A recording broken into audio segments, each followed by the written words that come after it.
حضرت خدیجہ رضی اللہ تعالیٰ عنہ کے حالات دیکھیں کہ حضرت خدیجہ رضی اللہ تعالیٰ عنہ کی جو نسب کے اعتبار سے ہے، نسب کے اعتبار سے وہ ان کا نسب اور آپ علیہ الصلاۃ والسلام کا نسب حضرت قصی بن کلاب پر جا کر مل جاتا ہے۔ آپ علیہ الصلاۃ والسلام کے اجداد میں یہ نام آتا ہے قصی بن کلاب۔ اسی طرح حضرت خدیجہ رضی اللہ تعالیٰ عنہ کا بھی نسب ان پر جا کر آپ علیہ السلام کا اور ان کا نسب آگے ایک ہو جاتا ہے۔ تو نسب کے اعتبار سے تو گویا کہ آپ علیہ الصلاۃ والسلام کے قریب ہیں۔ اور دوسرے نمبر پر یہ حضرت خدیجہ رضی اللہ تعالیٰ عنہ، ان کے آپ علیہ الصلاۃ والسلام سے پہلے بھی نکاح ہو چکے ہیں۔ آپ علیہ الصلاۃ والسلام سے پہلے ان کا ایک نکاح ہوا عتیق نامی شخص سے، اور ان سے ان کی ایک بیٹی ہوئی جن کا نام ہند تھا، اور یہ بیٹی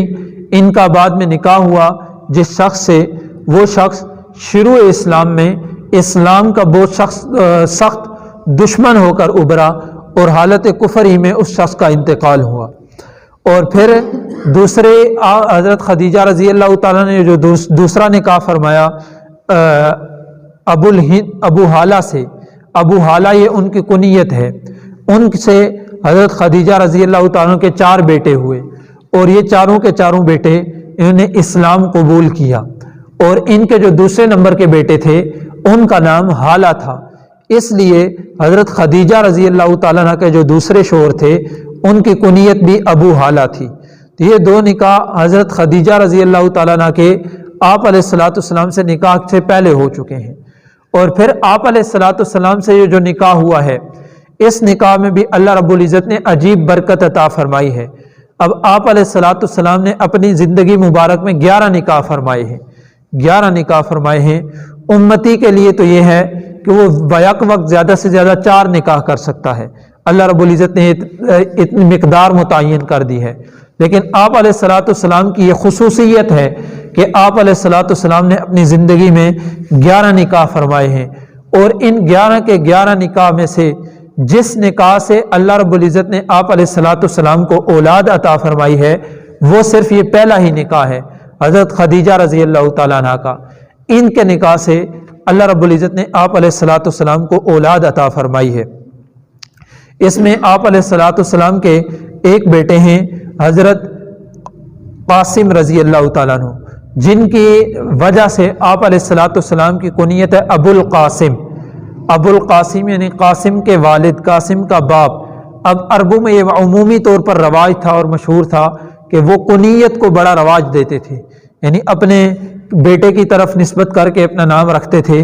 تو اس کو کنیت کہتے ہیں، یا کسی بھی نسبت سے تو یہ کنیت ہے۔ تو یہ آپ علیہ الصلاۃ والسلام کی کنیت انہی کے نام پر حضرت ابو القاسم ہے۔ اور پھر ایک بیٹے ہیں ابراہیم، اور آپ علیہ السلام کے ایک بیٹے ہیں عبداللہ۔ اب عبداللہ جو ہیں ان کا لقب طیب بھی ہے اور طاہر بھی ہے، ان کے یہ 3 نام آتے ہیں، عبداللہ بھی، طیب بھی اور طاہر بھی۔ یہ آپ علیہ الصلاۃ والسلام کے بیٹے ہیں۔ اب یہ 2 بیٹے تو حضرت خدیجہ الکبریٰ رضی اللہ تعالیٰ عنہ سے ہیں، اور ایک بیٹے آپ علیہ الصلاۃ والسلام کی ایک باندی تھی حضرت ماریہ قبطیہ رضی اللہ تعالیٰ عنہ، ایک بیٹے ان سے ہیں۔ تو یہ حضرت خدیجہ رضی اللہ تعالیٰ سے جو اولاد ہوئی ہے 2 بیٹے ہیں اس میں، اور 4 بیٹیاں ہیں۔ آپ علیہ الصلاۃ والسلام کی 4 بیٹیاں، حضرت سیدہ زینب رضی اللہ تعالیٰ عنہ، حضرت سیدہ رقیہ رضی اللہ تعالیٰ عنہ، حضرت سیدہ ام کلثوم رضی اللہ تعالیٰ عنہ، اور حضرت سیدہ فاطمہ الزہرا رضی اللہ تعالیٰ عنہ۔ اب آپ علیہ الصلاۃ والسلام کی جو اولاد ہے، ان اولاد میں جو لڑکے ہیں وہ تو بچپن ہی میں انتقال کر گئے ہیں، یعنی بچپن کی حالت میں ہی اللہ رب العزت نے انہیں اپنے پاس بلا لیا ہے۔ اور آپ علیہ الصلاۃ والسلام کی جو صاحبزادیاں ہیں، بیٹیاں ہیں، ان سب نے اسلام کا زمانہ پایا ہے اور آپ علیہ الصلاۃ والسلام پر ایمان لائی ہیں۔ اور پھر 3 بیٹیاں آپ علیہ الصلاۃ والسلام کی، وہ آپ علیہ الصلاۃ والسلام کی زندگی میں ہی انتقال کر گئی ہیں، اور ایک بیٹی حضرت سیدہ فاطمہ الزہرا رضی اللہ تعالیٰ عنہ، یہ آپ علیہ الصلاۃ والسلام کی وفات کے بعد 6 ماہ تک زندہ رہی، اس کے بعد یہ بھی اللہ رب العزت کے ہاں چلی گئی۔ اب یہ جو جتنی اولاد ہوئی ہے، یہ اولاد حضرت خدیجہ رضی اللہ تعالیٰ عنہ سے ہے، اور حضرت خدیجہ رضی اللہ تعالیٰ عنہ یہ ان صفات کے ساتھ جو ان کے پاس مال تھا اللہ رب العزت نے ایسی ان کو غنا دیا کہ انہوں نے نکاح کے بعد وہ سارا کا سارا مال اللہ کے نبی صلی اللہ علیہ وسلم کی خدمت میں پیش کر دیا، آپ علیہ الصلوۃ والسلام کے قدموں میں ڈال دیا۔ قرآن کریم میں 30ویں پارے میں ایک سورت ہے، سورۃ الضحیٰ، اس کی آیت ہے وَوَجَدَكَ عَائِلًا فَأَغْنَىٰ، کہ آپ علیہ الصلوۃ والسلام کو اللہ رب العزت نے فرمایا کہ ہم نے آپ کو تنگ دست پایا تو ہم نے آپ کو غنی کر دیا۔ اب اس آیت کی تفسیر میں مفسرین نے یہ لکھا ہے کہ آپ علیہ الصلوۃ والسلام اب نکاح سے پہلے آپ علیہ السلام کی زندگی کو دیکھیں تو آپ علیہ الصلوۃ والسلام کی زندگی یہ تنگ دستی والی زندگی تھی، فقر و فاقے والی زندگی آپ علیہ السلام نے بسر کی، لیکن اللہ رب العزت نے یہ جو نکاح فرمایا ہے تو یہ نکاح کر کے مالدار، اور حضرت خدیجہ رضی اللہ تعالیٰ عنہ کو اللہ رب العزت نے مال عطا فرمایا تھا، تو وہ آپ علیہ السلام کے نکاح میں جب آئی تو اللہ رب العزت نے حضرت خدیجہ رضی اللہ تعالیٰ عنہ کے مال کے ذریعے آپ علیہ الصلوۃ والسلام کو غنا، آپ علیہ الصلوۃ والسلام کو غنی کر دیا۔ تو یہ آپ علیہ الصلوۃ والسلام کا نکاح ہوا ہے۔ اور پھر حضرت خدیجہ الکبریٰ رضی اللہ تعالیٰ عنہ انتہائی عالی صفات کی مالکہ تھی، انتہائی بہادر تھی، انتہائی سمجھدار عورت تھی اور انتہائی زیرک عورت تھی۔ آپ علیہ الصلوۃ والسلام کا یہ جو دور ہے،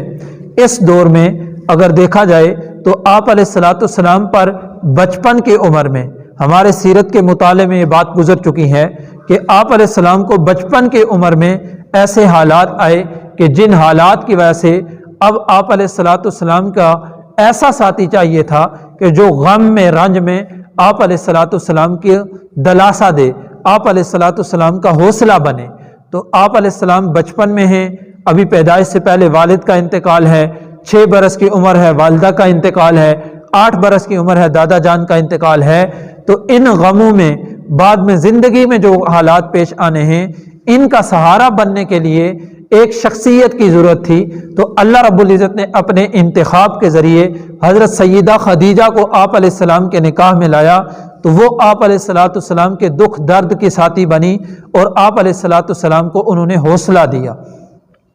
اب عمومی طور پر انسان جب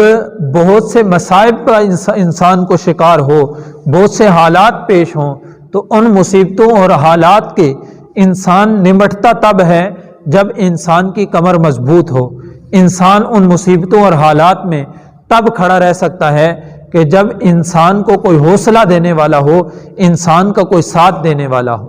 اور یہ ازواجی تعلق یا میاں بیوی والا تعلق یہ انسان کا ایسا ہے کہ اگر انسان باہر کی دنیا میں جتنی بھی پریشانی کے عالم میں ہے، باہر کی دنیا میں جتنے بھی انسان کو تکالیف ہیں، مصیبتیں ہیں، اگر گھر میں انسان کو سکون حاصل ہو تو باہر کی تکالیف اور مصیبتوں کا انسان مقابلہ کر سکتا ہے۔ باہر کی تکالیف اور مصیبتیں یہ انسان کو اتنا دکھ درد نہیں پہنچاتی، اور اگر گھر کے اندر انسان کا سکون نہ ہو تو پھر باہر کی زندگی میں انسان کو جتنا بھی سکون ہو تب انسان ذہنی طور پر سکون نہیں رہ سکتا، انسان اپنے آپ کو پرسکون محسوس نہیں کر سکتا۔ یہ اللہ رب العزت نے عجیب انتخاب فرمایا تھا حضرت خدیجہ رضی اللہ عنہ کا، اور انہوں نے آپ علیہ الصلوۃ والسلام کی ایسی خدمت کی اور آپ علیہ الصلوۃ والسلام کا ایسا دل جیتا کہ بعد میں بھی یہ انتقال کر گئی مکہ مکرمہ میں ہی، بعد میں جب آپ علیہ الصلوۃ والسلام مدینہ طیبہ میں اور نکاح آپ علیہ السلام کے ہو گئے، تو آپ علیہ الصلوۃ والسلام نے ایسا حسن سلوک رکھا کہ آپ علیہ السلام اگر کوئی جانور ذبح کرتے تو اس کا گوشت حضرت خدیجہ رضی اللہ تعالیٰ عنہ کی سہیلیوں کو بھی بیچتے تھے، اور بعد میں آپ علیہ الصلوۃ والسلام حضرت خدیجہ رضی اللہ تعالیٰ عنہ کا تذکرہ بھی کرتے تھے عمومی طور پر۔ ایک مرتبہ جب تذکرہ کیا تو روایات میں آتا ہے کہ اما عائشہ رضی اللہ تعالیٰ نے عرض کی اللہ کے رسول، اب تو قریش کی خوبصورت اور نوجوان عورتیں آپ کے نکاح میں ہیں، آپ کیسے ایک بوڑھی عورت کا تذکرہ کرتے ہیں؟ تو آپ علیہ الصلوۃ والسلام نے فرمایا کہ عائشہ خدیجہ تو خدیجہ تھی۔ اور پھر ایک روایت میں یہ بھی ملتا ہے کہ آپ علیہ الصلوۃ والسلام نے فرمایا کہ خدیجہ نے اس وقت میرا ساتھ دیا جب پوری قوم میرے مخالف تھی، جب لوگ دکھ اور درد دینے والے تھے اس وقت میرا حوصلہ بننے والی، اس وقت میرا ساتھ دینے والی خدیجہ تھی۔